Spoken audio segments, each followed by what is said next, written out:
Assalamualaikum warahmatullahi wabarakatuh. Bismillahirrahmanirrahim. Alhamdulillahirabbil alamin wa bihi nasta'inu ala umuri dunya waddin. Wa sallallahu ala sayyidina Muhammadin khatamin nabiyyin wa alihi wa sahbihi ajma'in. Wa la haula wa la quwwata illa billahil aliyyil azim. Amma ba'du. Qalu subhanaka la ilma lana illa ma 'allamtana innaka antal alimul hakim. Rabbi shrah li sadri wa yassir li amri wahlul 'uqdatam min lisani yafqahu qawli waj'al li waziran min ahli. Para pemirsa sahabat YouTube yang dirahmati Allah Subhanahu wa taala, alhamdulillah kita bisa bertemu kembali di pertemuan yang ke-12 dalam program cara membaca kitab Safinatun Najah yang diterjemahkan dengan bahasa Indonesia untuk pemula dan penjelasannya. Untuk itu, dukung channel ini dengan memberikan like, subscribe, dan komen, serta dibagikan ke siapapun agar video ini lebih meluas dan lebih bermanfaat. Dan terima kasih kepada para sahabat YouTube dan pemirsa yang sudah bergabung dengan channel ini, mengikuti pembahasan demi pembahasan mulai dari awal sampai di pertemuan yang ke-12 ini. Mudah-mudahan menjadi amal ibadah kita dengan cara kita menuntut ilmu dengan secara online. Mudah-mudahan ini bagian daripada amal ibadah kita yang insya Allah diterima di sisi Allah Subhanahu wa taala. Mari kita mulai dengan pembacaan Ummul Quran suratul Fatihah. Ala hadhihi niyyah wa likulli niyatin sholihah wa ila hadratin Nabil Mustafa Muhammadin sallallahu alaihi wasallam wa ala alihi wa azwajihi wa auladihi wa dzurriyyatihi wa ahli baitil kiram ajma'in. Khususan ila ruhi Salim bin Sumr al-Hadrami wa ila ruhi Imam Nawawi bin Umar al-Jawi syai'un lillahi wa lahum al-Fatihah. A'udzu billahi minasyaitonir rajim. Bismillahirrahmanirrahim. Alhamdulillahirabbil alamin arrahmanir rahim maliki yaumiddin. Iyyaka na'budu wa iyyaka nasta'in. Ihdinas siratal mustaqim. Shiratal ladzina an'amta 'alaihim ghairil maghdubi 'alaihim waladdallin. Amin. Sebagaimana biasa, kita akan membagi menjadi dua sesi. Sesi yang pertama adalah cara membaca kitab Safinatun Najah yang diterjemahkan dengan bahasa Indonesia untuk pemula. Yang sesi keduanya adalah penjelasan apa yang telah kita baca. Kita mengambil syarahnya atau penjelasannya dari kitab Kasyifatus Sajah. Qala al-musannifu rahimahullahu ta'ala wa adama naf'a bi ulumihi wa bi barakatihi fid dharaini. Amin, amin, amin ya rabbal alamin. Bismillahirrahmanirrahim. Syurutul wudu'i asyaratun. Syurutul wudu'i asyaratun. Bermula segala syarat wudu itu 10. Bermula segala syarat wudu itu 10. Al-Islamu. Al-Islamu. Pertama Islam. Pertama Islam. Wat-tamyizu. Wat-tamyizu. Dan kedua tamyiz. Dan kedua tamyiz. Wan-naqa'u anil haidi wan nifasi. Wan naqa'u anil haidi wan nifasi. Dan ketiga, suci daripada haid dan nifas. Dan ketiga, suci daripada haid dan nifas. wa an ma yamna'u wusulal ma'i ilal basyarati wa an ma yamna'u wusulal ma'i ilal basyarati. Dan keempat, bersih daripada barang yang mencegah ia barang akan sampainya air kepada kulit. Dan keempat, bersih daripada barang yang mencegah ia barang akan sampainya air kepada kulit. Wa alla yakuna 'alal 'udwi ma yughayyirul ma'ah. Wa alla yakuna 'alal 'udwi ma yughayyirul ma'ah. Dan kelima, bahwa jangan ada atas anggotanya barang yang merubah ia barang akan air. Dan kelima, bahwa jangan ada atas anggotanya barang yang merubah ia barang akan air.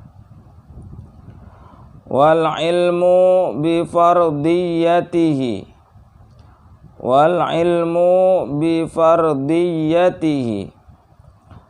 Dan keenam, mengetahui dengan segala fardunya. Dan keenam, mengetahui dengan segala fardunya.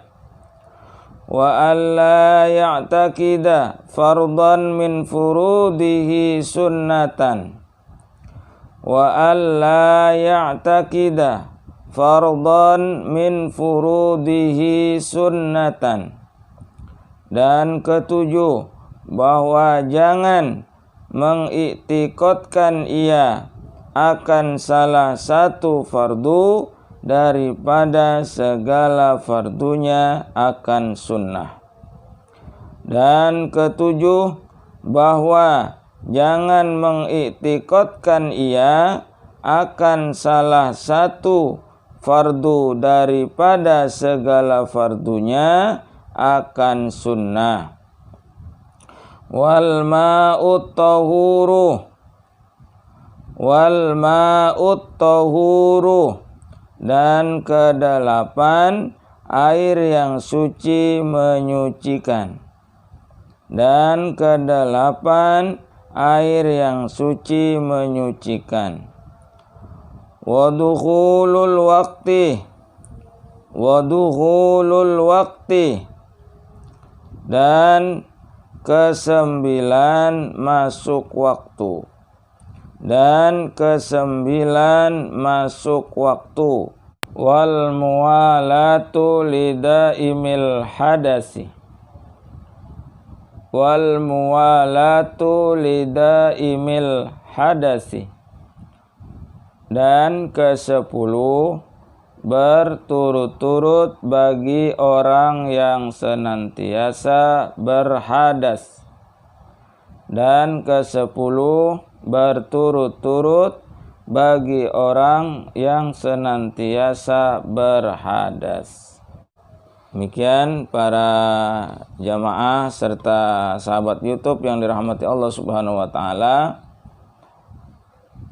Ya, tadi kita sudah membacanya. Insyaallah apa yang kita baca mudah-mudahan menjadi tambahan ilmu yang bermanfaat buat kita semuanya. Dan semakin lancar cara membacanya bagi para pemula. Selanjutnya masuk kepada sesi yang kedua, yaitu penjelasan. Namun sebelumnya, yang baru bergabung dengan channel ini, jangan lupa berikan like, subscribe, dan komen, serta dibagikan, di-share kepada siapa saja. Mudah-mudahan program ini atau kajian ini atau video ini memberikan manfaat kepada orang yang melihatnya, insya Allah. Dan bagi yang mengajak atau menyebarkan kebaikan kepada orang lain, insya Allah akan mendapatkan pahala seperti halnya pahala orang yang mengerjakannya. Man dalla ala khairin falahu mislu ajri fa'ilihi. Itu sabda baginda Rasulullah Muhammad sallallahu alaihi wasallam. Baiklah para pemirsa sahabat YouTube yang dirahmati Allah Subhanahu wa taala, kita masuk kepada penjelasannya. Syurutul wudu'i asyaratun. Bermula segala syarat wudu itu 10. Faslun fi syurutit taharati. Di sini terdapat suatu fasal mengenai syarat-syarat bersuci. Syurutul wudu'i wa kadzal ghuslu asyaratun. Syarat-syarat wudu begitu juga mandi itu ada 10. Jadi syarat-syarat mandi syarat-syarat wudu dan mandi itu sama ya. Ada 10 menurut penjelasannya. Al-Islamu, pertama Islam. Al-awwalul Islamu, yang pertama adalah Islam. Fala yasihu min kafirin, maka berwudu tidak sah dari seorang yang kafir. Li'annahu ibadatun badaniyatun bighairi daruratin wa laysa huwa min ahliha. Karena sesungguhnya berwudu adalah ibadah badaniyah dengan tanpa darurat, dan orang kafir tidak termasuk ahli ibadah itu. Siapa orang kafir itu? Orang kafir adalah orang yang di luar agama Islam. Jadi syarat yang pertama untuk berwudu ataupun mandi hadas besar itu adalah syaratnya Islam. Ya, jadi kalau tidak Islam maka wudunya atau mandinya itu tidak sah. Wat tamyizu, dan kedua tamyiz. Wasani at-tamyizu, dan yang kedua adalah tamyiz. Fala yasihu wudu'u ghairil mumayyizi katiflin wa majnunin lima dzukira.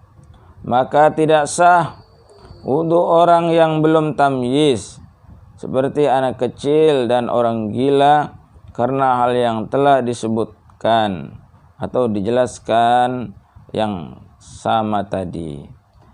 Artinya bahwa syarat yang kedua adalah tamyiz. Tamyiz itu adalah anak yang sudah pintar, tamyiz, yang sudah mandiri, yang sudah mengerti. Ya, jadi pekerjaan-pekerjaan sehari-hari dia sudah bisa melaksanakannya sendiri. Itu namanya tamyiz. Seperti makan, minum, mandi, cebok, dia sudah bisa melakukannya sendiri. Ya. Nah, itu adalah anak-anak yang sudah tamyiz. Nah, kalau sudah tamyiz berarti dia sah melaksanakan wudunya. Beda halnya dengan anak yang masih kecil belum tamyiz. Ya, masih makan disuapin oleh orang tuanya, minum masih diambilin, mandi masih dimandiin, ya, cebok masih dicebokin.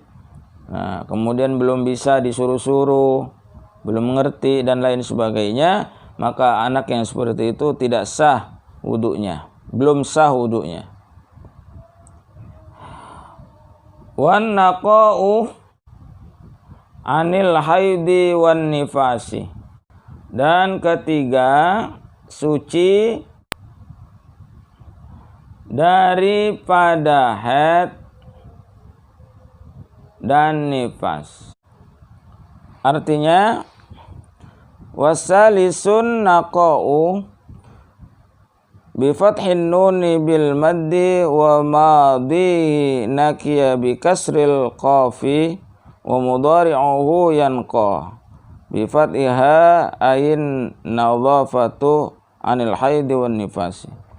Dan yang ketiga adalah bersih, ya, lafazan nuqa'u, lafaz nuqa'u dengan dibaca fathah huruf nunnya, dengan mat dibaca panjang, dan lafaz fi'il madinya adalah maqiyah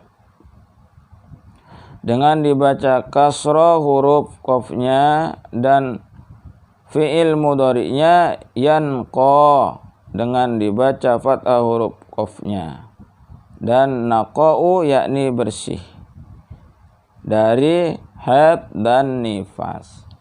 Artinya syarat yang ketiga adalah bersih dari haid dan nifas. Ini khusus bagi perempuan tentunya, ya, tidak sah seorang perempuan yang belum suci dari haidnya, belum suci dari nifasnya, lalu dia berwudu, maka wudunya tidak sah.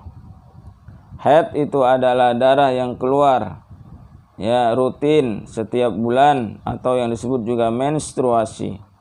Sedangkan nifas adalah darah yang keluar yang mengikuti kelahiran. Ya.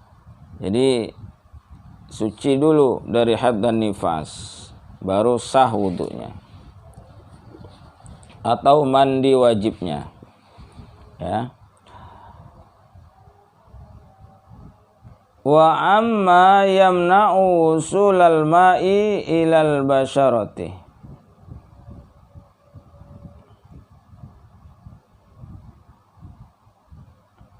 Dan keempat, bersih daripada barang yang mencegah ia barang akan sampainya air kepada kulit.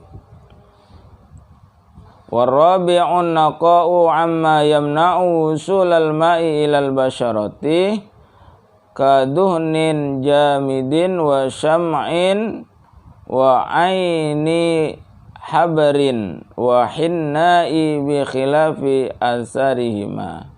Dan yang keempat adalah bersih dari sesuatu yang mencegah sampainya air ke kulit, seperti minyak yang mengeras, lilin, dan zat tinta dan pacar yang mengering.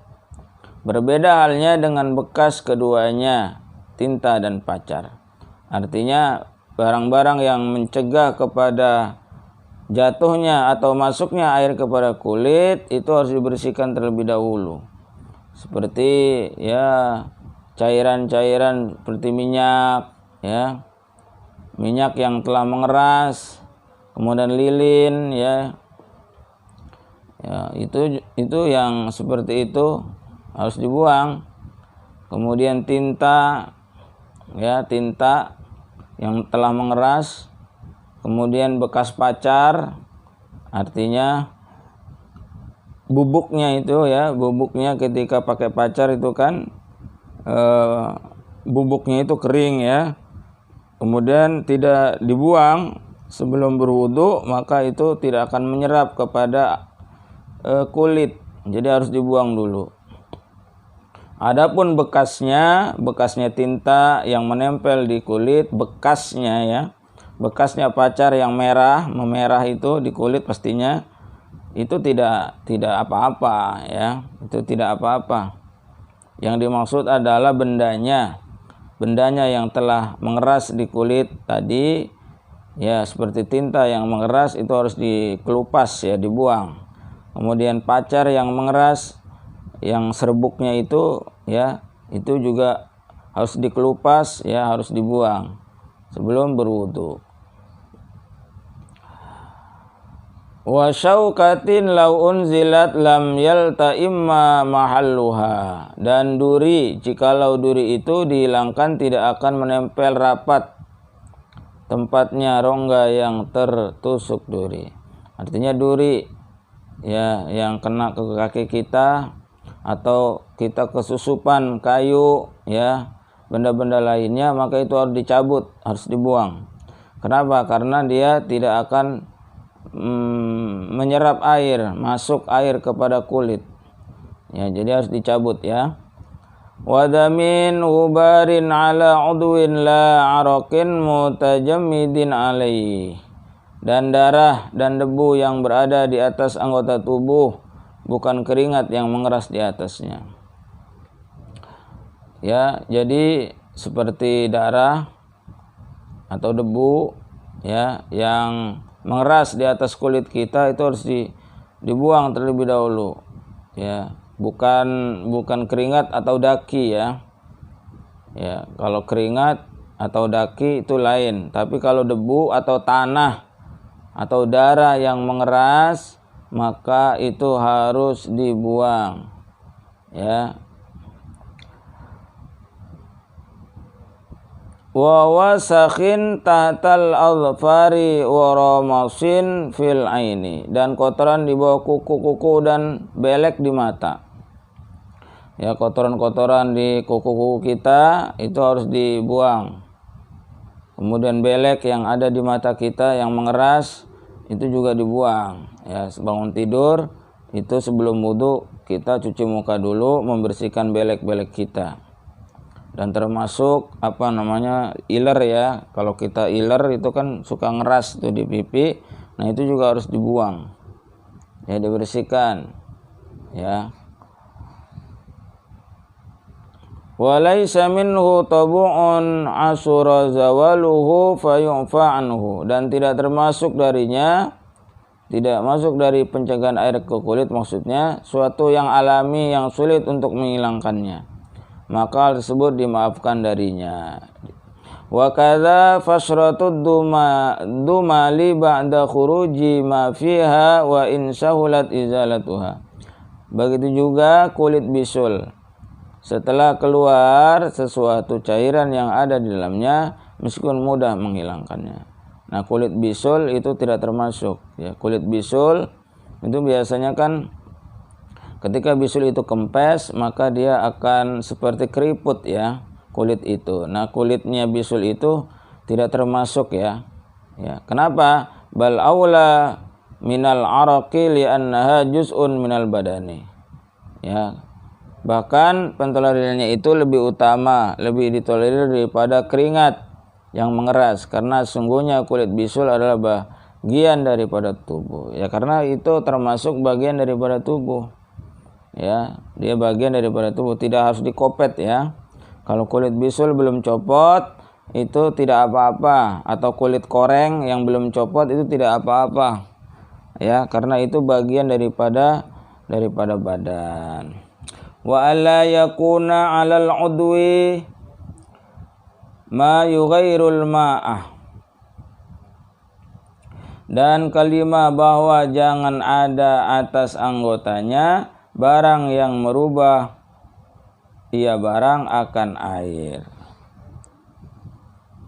Wal khamisu alla yakuna 'alal 'udwi ma yughairul ma'ah ka za'farana wa sandalin, dan yang kelima adalah harus tidak ada di anggota tubuh suatu yang dapat merubah air, seperti minyak zafaron dan kayu cendana. Ya, artinya dari badan kita itu tidak ada sesuatu yang dapat merubah kepada air, seperti minyak, seperti cat, seperti wewangian, lotion ya, lotion, bedak dan lain sebagainya, itu harus hilang terlebih dahulu. Jadi kalau pakai bedak mau berwudu, maka cuci muka terlebih dahulu supaya tidak merubah kepada air itu. Karena kalau tidak dibuang, maka sapuan air yang ke kulit itu akan bercampur dengan bedak atau lotion yang ada di tubuh kita. Maka dia akan mempengaruhi air atau merubah air ya.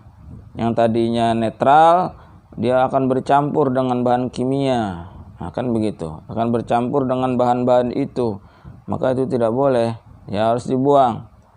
Harus dibuang terlebih dahulu atau dibersihkan. Wal ilmu bi fardiyatihi, dan keenam mengetahui dengan segala fardunya. Wasadisul ilmu bi fardiyatihi ayyakunu kullun minal wudu'i wal ghusli fardhan. Dan yang keenam adalah mengetahui akan kefarduannya, yakni mengerti keadaan masing-masing dari wudu dan mandi itu sebagai perkara fardu. Berarti dia harus tahu bahwa wudu atau mandi itu adalah wajib atau fardu. Udah. Jadi harus tahu tuh kedudukannya, ya. Kedudukannya dia harus tahu. Wa huwa ma yusabu ala fi'lihi wa yu'aqabu ala tarkihi. Fardu yaitu perkara yang diberi pahala atas mengerjakannya dan disiksa atas meninggalkannya. Nah, itu pengertian fardu. Jadi harus mengerti dan paham. Dengan demikian maka disinilah pentingnya orang menuntut ilmu. Jadi dia tahu kedudukan suatu ibadah, apakah itu fardu ataukah itu sunnah. Dan juga tahu anggota-anggota mana yang menjadi kefarduan daripada ibadah itu. Seperti wudu, dia tahu anggota wudu itu ada berapa, kefarduannya itu apa aja. Nah, itu harus tahu dan mengerti. Nah, oleh karena itu ya pentingnya menuntut ilmu agar ibadah kita diterima oleh Allah Subhanahu wa taala. Karena Ibnu Ruslan mengatakan dalam kitab Subatnya, wa kullu man bi ghairi ilmin ya'malu a'maluhu mardudatun la tuqbal. Ya. Jadi orang yang tidak mengetahui akan ilmu suatu ibadah, ya, maka dia tidak akan mendapatkan pahala daripada ibadahnya itu. Ibadahnya itu tidak diterima alias ditolak oleh Allah Subhanahu wa taala. Ya, jadi ini betul-betul penting ya menuntut ilmu, termasuk kajian fikih ini adalah bagian daripada upaya menyebarkan ilmu kepada siapa yang melihat, kepada siapa saja yang menyimak, yang menonton, mudah-mudahan menjadi ilmu yang bermanfaat. Li'annal jahilu bi fardiyatihi ghairu mutamakkinin minal jazmi bin niyati. Karena sungguhnya orang yang tidak mengerti akan kefarduannya adalah tidak memungkinkan dapat mantap dengan niatnya. Ya, artinya kalau dia tidak mengetahui persis apa yang dia lakukan, apa yang dia kerjakan dengan suatu ilmu, maka dia kurang mantap. Ya, di dalam berniatnya juga enggak mantap, dalam mengerjakannya juga tidak mantap. Kenapa? Karena ragu-ragu, karena tidak pasti, ya, karena kekurangan ilmu. Tapi kalau orang yang paham, ya, dengan ilmu yang cukup, maka insya Allah dalam melaksanakan suatu ibadah dia menjadi yakin dan pasti. Fala tasihu mimman jahila fardiyatahu. Maka tidak sah berwudu bagi orang yang tidak mengerti akan kefarduannya. Nah, ini dia repotnya. Kalau dia enggak ngerti ilmu, ya dia tidak sah. Ya, tidak mengerti kefarduannya wudu, kefarduannya mandi, maka tidak sah wudunya dan tidak sah mandinya. Wa alla ya'taqida fardhan min furudihi sunnatan.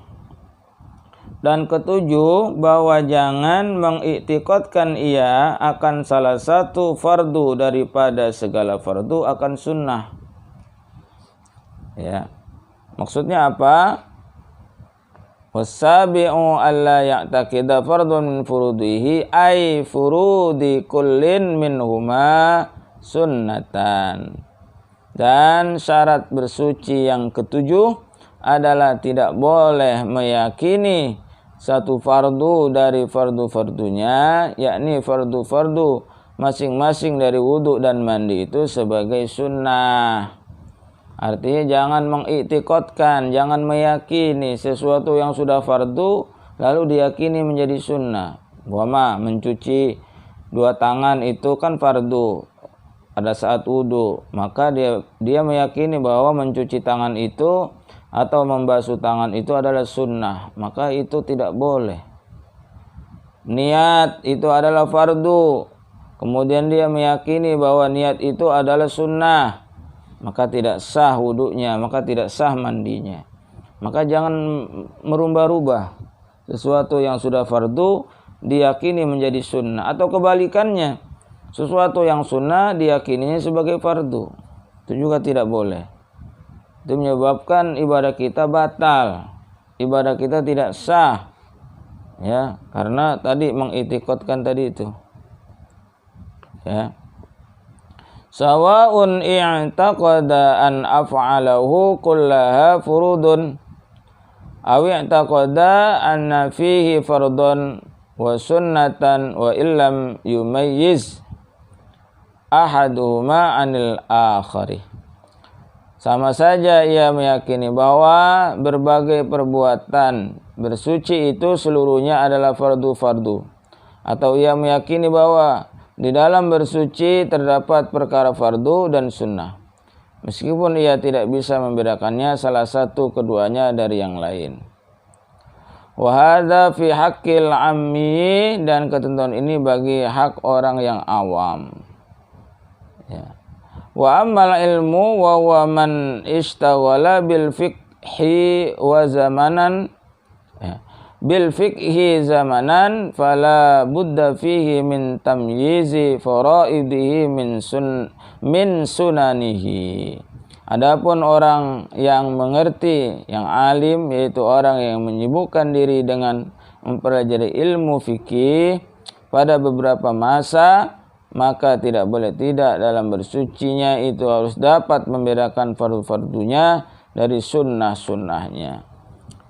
Tapi bagi orang awam ya barangkali masih dimaafin, ya, karena dia tidak tahu dan tidak mengerti, ya, dia tidak harus mendetail mengetahui bahwa ini fardu atau ini sunnah, tapi dia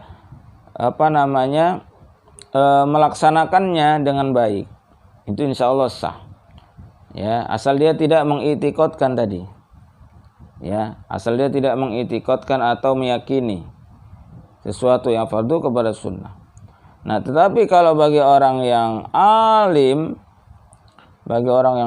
maka tidak boleh tidak, ya, maka dia harus mengetahui secara rinci mana yang fardu, mana yang sunnah, karena dia orang yang alim yang menyibukkan dirinya dengan mempelajari ilmu, khususnya adalah ilmu fikih, ya.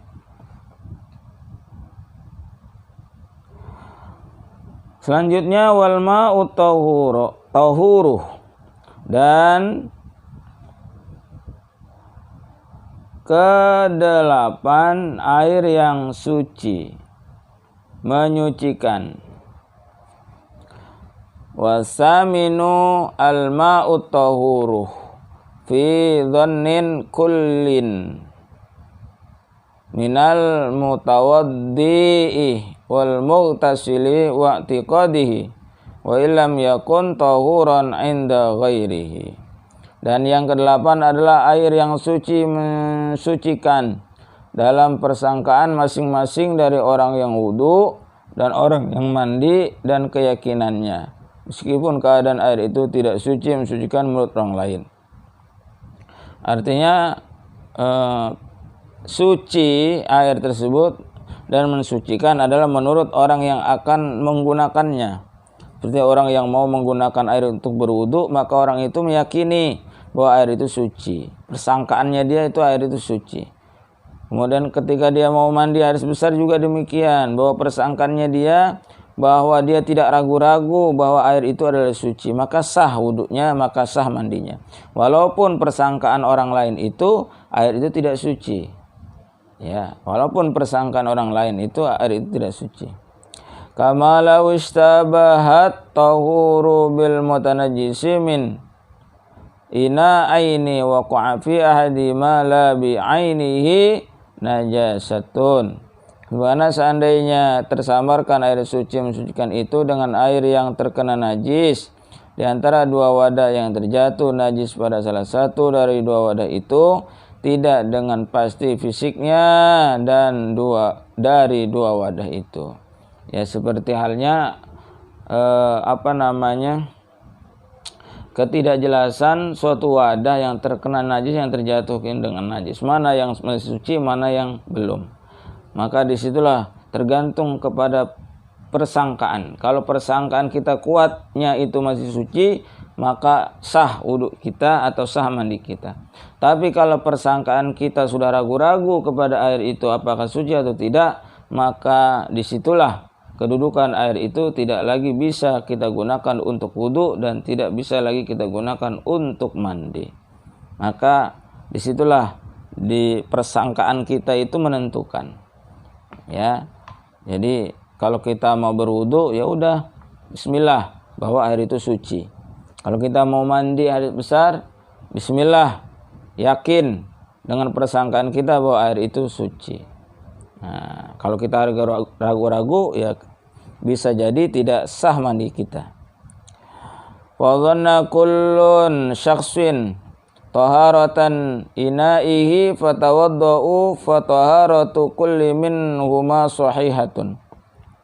Lalu masing-masing orang menyangka sucinya salah satu wadah itu, lalu ia berwudu, maka bersihnya masing-masing dari kedua orang itu adalah sah. Nah itu kan tergantung prasangkanya kan. Fala yasihul wudu'u wal ghuslu bimusta'malin wa mutaghayyirin taghayyuran katsiran. Maka tidak sah wudu dan mandi dengan memakai air mustakmal yang sudah digunakan untuk bersuci dan dengan air yang berubah dengan perubahan yang banyak. Nah, air yang sudah ketahuan bahwa air itu mustakmal, air yang pernah dipakai atau air yang sudah kejatuhan air bersuci pada saat kita bersuci, maka itu disebut air mustakmal. Air yang bekas, maka air mustakmal itu yang kurang daripada 2 kulah, itu maksudnya, maka itu adalah air yang sudah tidak dapat lagi kita gunakan untuk bersuci seperti berwudu dan mandi hadas besar. Kemudian air yang telah berubah dengan perubahan yang banyak, ya, perubahan yang drastis, ya, baunya berubah secara drastis, kemudian warnanya berubah secara drastis, secara banyak, ya, kemudian rasanya juga berubah, ya, secara drastis, maka air itu tidak boleh lagi digunakan untuk bersesuci. Wa dukhulul waqti, selanjutnya, dan ke-9 masuk waktu. Wa tasi'u dukhulul waqti ay fi taharati daimil hadasi ka mustahadatin. Dan yang ke-9 adalah masuknya waktu sholat, yakni dalam bersucinya orang yang berhadas langgeng seperti wanita yang istihadah. Fala tatahhara qabla dukhulihi lam tasihu. Maka jikalau dia bersuci sebelum masuk waktu sholat, maka tidak sah. Li'annaha taharatu daruratin wala darurata qabla al-waqti. Karena sesungguhnya bersesucinya orang yang berhadas langgeng adalah bersuci darurat dan tidak ada kedaruratan sebelum masuk waktu sholat.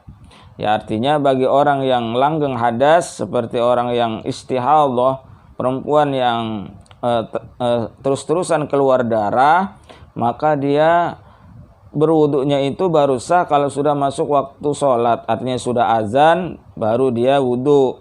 Kalau sebelum azan dia berwudu maka tidak sah wudunya. Maka nunggu azan dulu. Setelah azan dulu masuk baru wudu, atau setelah masuknya waktu duhur. Oh, ini udah duhur. Ya, walaupun tidak harus pas di awal, umpama di pertengahan waktu duhur, umpama dia bangun dari tidur kemudian dia bangun, oh sudah duhur. Nah, dia buru-buru wudu. Nah, itu wudunya sah. Ya, beda dengan orang yang normal, orang yang tidak langgeng hadas.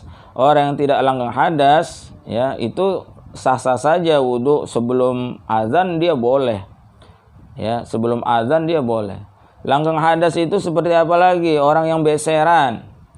Ya, orang yang beseran sebentar-sebentar kencing, sebentar-sebentar kencing, ya, sebentar-sebentar kencing. Nah, itu orang yang beseran. Atau orang yang merasa bahwa terus keluar menetes, ya, dari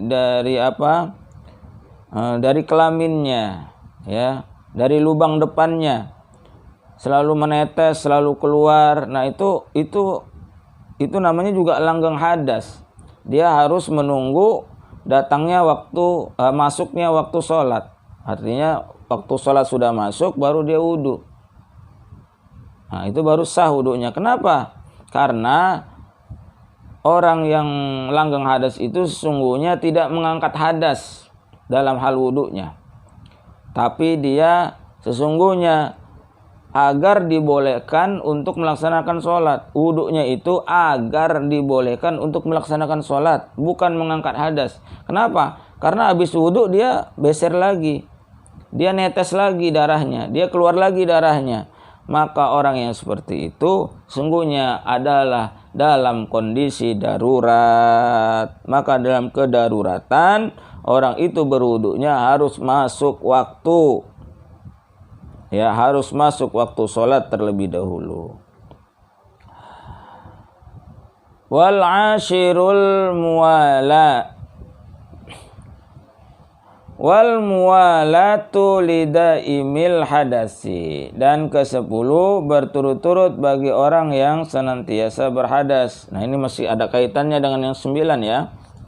Penjelasannya adalah wal ashirul muwalatu ay bainal a'dha'i wal muwalatu baina ajza'il wudu'il wahidi